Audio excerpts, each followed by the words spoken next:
ये 150 किलो का लड़का है डेविड गॉगिन्स, जो खुद से खुश नहीं था। सब इसको लूजर बोलते थे। हर टेस्ट चीटिंग करके ये पास करता था। इसकी फुल टाइम जॉब थी घरों में घुस के किचन के कॉकरोचेस को मारना। लेकिन एक दिन इसे रियलाइज हुआ कि इस जिंदगी में सिर्फ कॉकरोचेस मारने के लिए पैदा नहीं हुआ है, और अगर इसने अपनी लाइफ में कुछ नहीं किया तो ये ऐसे ही मर जाएगा। और ये चेंज हुआ। इसके दिल में छेद होने के बावजूद इसने अपना वेट 50 kg कम किया। इसने एग्जाम्स क्लियर किए, अमेरिका की नेवी का इलीट नेवी सील बना, और इवन की हर वीकेंड में 120 किलोमीटर की 8 हफ्ते तक रेस दौड़ा। और आज इनके इंस्टाग्राम में 5 मिलियन से ज्यादा फॉलोअर्स हैं, जिन्हें ये इंस्पायर करते हैं। तो इस वीडियो को पूरा देखिएगा, क्योंकि इनकी स्टोरी हमें बहुत इंस्पायर करने वाली है। तो आइए जानते हैं इनकी कंप्लीट स्टोरी को। डेविड बोलते हैं कि मैं पहला काला बच्चा था जो मिलर्ड फिलमोर हॉस्पिटल न्यूयॉर्क में पैदा हुआ था। मेरे डैड के खुद का स्केटिंग रिंग था, उनके बार्स थे, उनका प्रोस्टिट्यूट्स का भी बिजनेस था। मेरे डैड मुझे बहुत मारते थे, मेरी मॉम को बहुत मारते थे। एक बार ऐसा टाइम आया कि मेरे डैड ने मेरी मॉम को पंच मारा, जिससे वो स्टेज में गिर गई और वो उन्हें बेहोशी की हालत में ही बालों से घसीटते हुए नीचे ले गए। जब डेविड ने भागकर अपनी माँ को बचाने की कोशिश की तो डेविड के पिता ने उन्हें बेल्ट से मारा। उनकी माँ बहुत सालों तक ये सब सहन करती रही। डेविड के भाई और उनकी माँ को सुबह के 3 बजे तक उनके डैड के स्केटिंग रिंग को साफ करना पड़ता था। इन सब चीजों की वजह से वो क्लास के किसी भी लेसन को अच्छे ढंग से सीख नहीं पाए।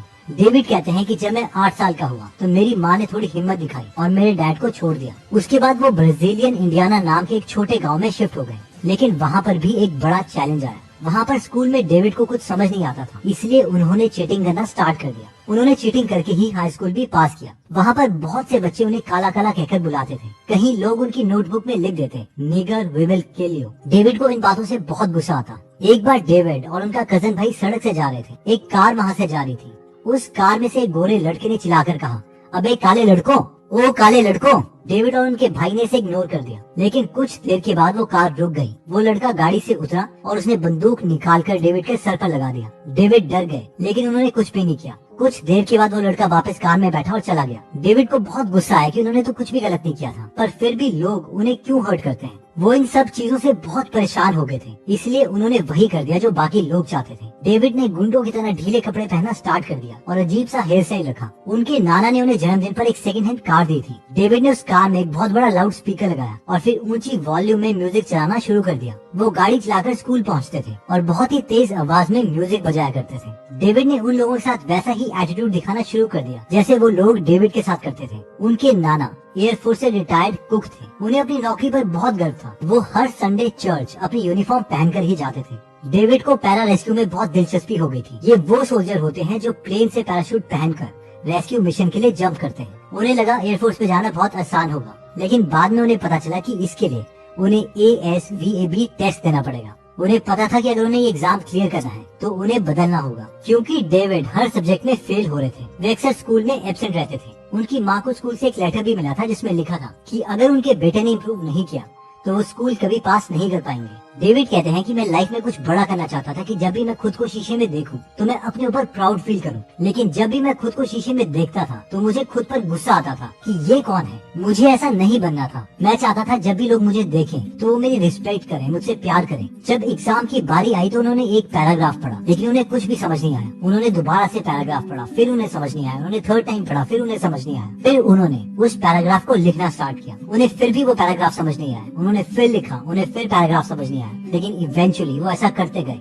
और फाइनली उन्हें वो पैराग्राफ समझ आ गया। और एक एक पैराग्राफ इसी तरह से सीख के उन्होंने अपना एग्जाम क्लियर कर दिया। उन्होंने अपना सर मुंडवाना शुरू कर दिया था, अपने कपड़े पहनने का तरीका भी बदल दिया था। उन्होंने अपना गुस्सा कम कर दिया और लाउड म्यूजिक को भी दूर कर दिया। डेविड हर सुबह 5 बजे उठकर एक्सरसाइज करते और वो मीलों दौड़ते, चाहे फिर बर्फ हो या बारिश हो। जब ट्रेनिंग शुरू हुई तो डेविड की हाइट 6 फीट 2 इंचेस थी और वेट कम से कम 95 kg था। वो सबसे बेस्ट थे। उन्होंने रनिंग, पुशअप, सिटअप सब में अच्छा परफॉर्म किया। हालांकि पैरा रेस्क्यू में उन्हें अच्छी स्विमिंग आना भी जरूरी था, पर डेविड इसमें अच्छे नहीं थे। क्योंकि वो गरीब थे, इसलिए उन्होंने पहले कभी भी किसी स्विमिंग क्लास में एडमिशन नहीं ली थी। वहाँ उन्हें कई बार पानी वाली एक्सरसाइज से गुजरना पड़ा। इंस्ट्रक्टर्स पानी के अंदर उनके कॉन्फिडेंस को चेक करते थे। कई बार रेस्क्यू मिशन में सोल्जर्स को पानी के अंदर कूदना होता है, वो भी समुद्र में। डेविड को बहुत मुश्किल हो रही थी। उनकी परफॉर्मेंस स्कोर बहुत कम था। सिर्फ 10 हफ्ते के अंदर ट्रेनिंग थी और उनके बीच में उनका मेडिकल चेकअप और ब्लड टेस्ट भी होना था। चेकअप के दौरान डॉक्टर्स को पता चला कि डेविड को सिकल सेल्स की प्रॉब्लम है, जिसका मतलब है कि ज्यादा एक्सरसाइज करने से उन्हें हार्ट अटैक आ सकता है। सब इंस्ट्रक्टर्स ने तय किया कि ये डिसीजन वो डेविड पर छोड़ देंगे कि वो आगे ट्रेनिंग करना चाहते हैं या नहीं। डेविड पानी के अंदर ट्रेनिंग की मुश्किलों को और बर्दाश्त नहीं कर पा रहे थे। उनके रिकॉर्ड में उन्हें पीछे हटने का कारण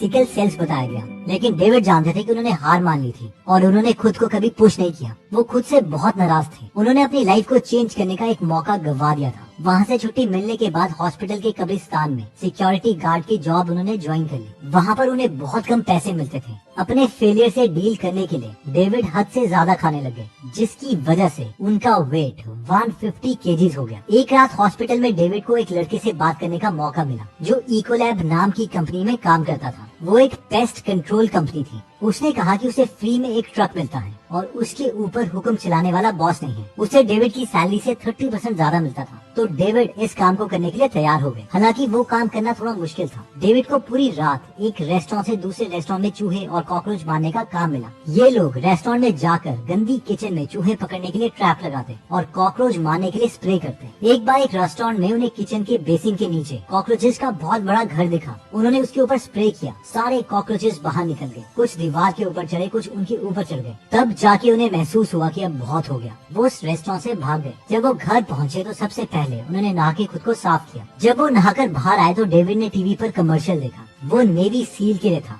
जो दुनिया की सबसे मुश्किल ऑपरेशन फोर्स है। उसमें कमांडिंग ऑफिसर्स बोल रहे थे कि हमें ऐसे आदमी की जरूरत है जो एवरेज होना पसंद नहीं करते और जिन्हें चैलेंजेस पसंद हो। डेविड को ऐसा लगा कि इनडायरेक्टली वो उन्हीं से बात कर रहे हैं। वो अपनी लाइफ से थक चुके थे। अब वो अपने आप को दोबारा से साबित करना चाहते थे। डेविड ने काम करना शुरू कर दिया। वो सुबह 4 बजे उठते, ब्रेकफास्ट के लिए केला खाते और 2 घंटे तक जिम में साइकिलिंग करते और साइकिलिंग करते हुए वो दोबारा से ASVAB की किताबें पढ़ते। उसके बाद 2 घंटे पूल में स्विमिंग की प्रैक्टिस करते। उसके बाद जिम में बेंच प्रेस और टांगों की एक्सरसाइज करते। रात के डिनर में वे सब्जियां खाते थे। सोने से पहले वो फिर 2 घंटे तक साइकिलिंग करते। उन्होंने पुशअप्स, पुलअप्स और 4 किलोमीटर रन को भी अपने रूटीन में शामिल कर दिया था। उन्होंने टेस्ट के लिए जो कम से कम जरूरी रिक्वायरमेंट्स थी उसे पूरा कर लिया था। डेविड बहुत खुश थे। उन्होंने अपनी माँ को फोन किया और ये खुशखबरी सुनाई।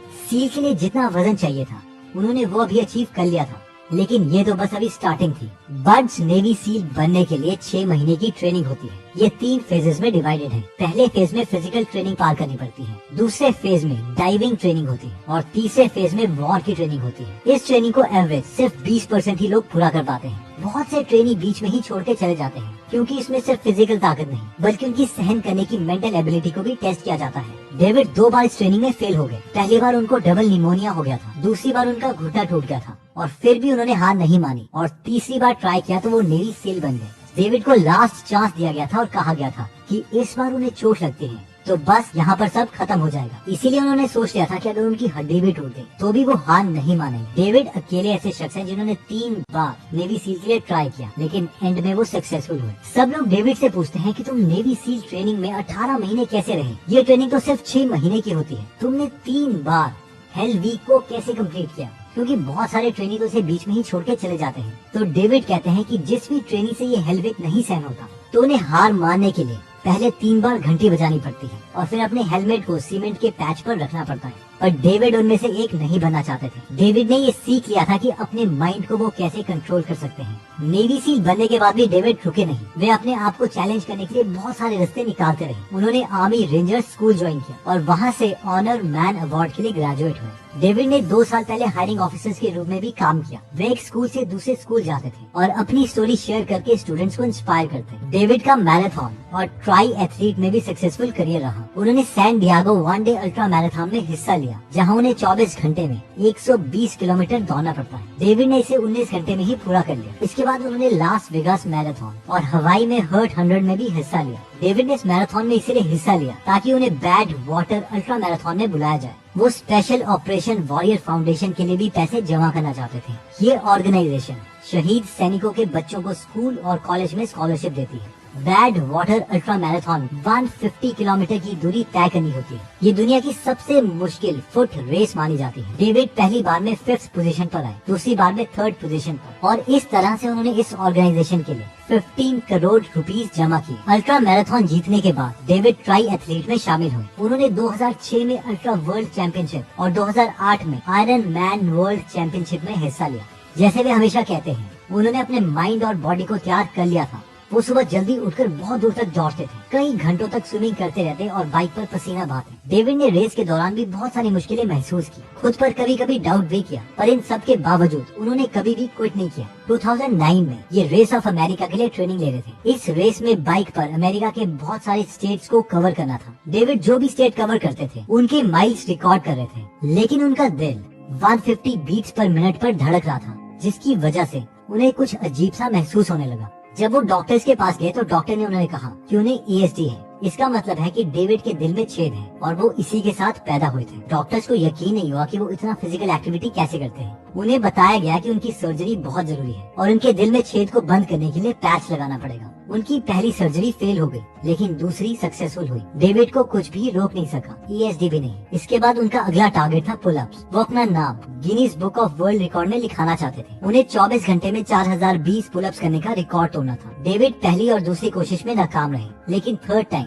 उन्होंने 4030 पुलअप्स करके इस रिकॉर्ड को तोड़ दिया। अब इस स्टोरी से एक बात तो क्लियर है कि हमारा पोटेंशियल जितना हम सोचते हैं उससे कहीं ज्यादा है। डेविड ने तो सालों तक मेहनत की, कभी वो आगे बढ़े, फिर गिरे, फिर उठे, लेकिन अब हमें खुद से सवाल पूछना है कि सालों तो छोड़ो, क्या हम 3 महीने की कमिटमेंट खुद से कर सकते हैं या नहीं? हम में से जो भी रेडी हैं, हमें कमेंट में लिखना है कि I am ready for 3 month challenge. और इस 3 महीनों में हमें कमिटमेंट करनी है कि हम अपने गोल के अलावा कुछ भी नहीं करेंगे। एंड ट्रस्ट मी, इन 90 दिनों में हम अपने पोटेंशियल को तो जान ही लेंगे कि हम जितना सोचते हैं हम उससे कहीं ज्यादा कर सकते हैं। डेविड कहते हैं कि लोग अभी मुझे देखते हैं और वो सोचते हैं कि वाह, ये तो अपनी गेम में बेस्ट है, लेकिन डेविड कहते हैं कि ऐसा नहीं है। अभी भी जब मैं सुबह उठता हूँ तो मुझे सुस्ती आती है और मैं खुद से कहता हूँ, क्या कर रहा है यार, सब तुझे देख रहे हैं, तुझसे इंस्पायर हो रहे हैं, तुझे वो इंसान बनना ही पड़ेगा जो सब लोग तुझे सोचते हैं, इसलिए बेड से उठ, निकल और जिम जा। इन शॉर्ट, वो अभी भी मेहनत करते हैं। दोस्तों, ये वीडियो हमने डेविड गॉगिन्स की बुक कांट हर्ट मी से बनाई है। तो अगर आप इसकी कंप्लीट बुक समरी या इसके अलावा बाकी दिग्गजों की बुक पढ़ना या सुनना चाहते हैं, जैसे कि APJ अब्दुल कलाम सर,